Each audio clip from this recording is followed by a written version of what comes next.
Fight fam, what it do? Welcome back to more boxing.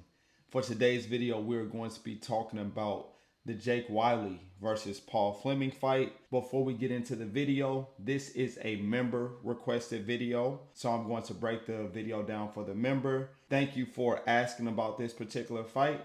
I appreciate the continued support of the channel. If you are interested in a membership, you can join my channel. With that membership, you are helping to support the channel, and I add you to my Discord group where we discuss fights, where we share parlays, and any insight I have into fights, I provide that in the Discord. All right, let's get right into this breakdown. So we have Paul Fleming coming back and fighting at 140 pounds. He's been in retirement for the past 2 years, and his last fight was at 130 pounds. So I was looking all over trying to see like, okay, why is he coming back to fight? Like, what am I missing here? And there's a video. If you search Paul Fleming on YouTube, I'll link it in the description section below. He's very honest. He was like, I spent 2 years outside the ring. I've been drinking Coke, eating whatever I want. They came to me with a fight opportunity, and I thought it would be a great opportunity. So I'm not sure what his financial situation is or anything, but maybe he accepted the fight because of money, but it just was not making sense to me. And no, I didn't miss anything. He came out and said it himself. And then they asked him, what are his plans with boxing? And Paul Fleming kept it honest. He said, we'll see how this fight goes. We'll see if I should have stayed retired, or we will see if this turns into something. So he doesn't even have anything he plans on doing after this fight. He's just going in seeing how it goes. Now, on the other hand, we have Jake Wyllie, who's a young, up-and-coming, hungry fighter. He's tough. He's been very active. He's been extremely active this year alone. A lot of people became aware of him after his George Kambosos fight. So a lot of people like his toughness and things like that. I do think he has some holes in his game, especially defensively. He keeps that head on a straight line. He's looking to just beat up on you without any type of defense. So for this particular fight, let's go over the stats of each individual fighter, and then I'm going to give you all my prediction for this fight. And currently the odds for Jake Wyllie are not on my book, so I'll let you all know who I will pick for the money line. But I personally can't bet on this fight, because if I could bet on the fight, I'll tell you all who I would pick, and it will be a pretty convincing pick for me.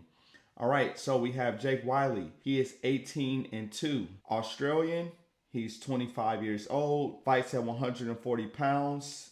He is 5 feet 7 inches. Paul Fleming. He is 28-1-1. I mentioned earlier that this is his fight coming back out of retirement. He's been retired for the past 2 years, enjoying life, drinking Coca-Cola like he said, and eating whatever he wants. He is 37 years old. His last fight was at 130 pounds. He is 5 feet 9 inches. And I do want to note that Paul Fleming is a southpaw. Jake Wyllie is an orthodox fighter. So we keep in mind the potential of a head clash in the fight.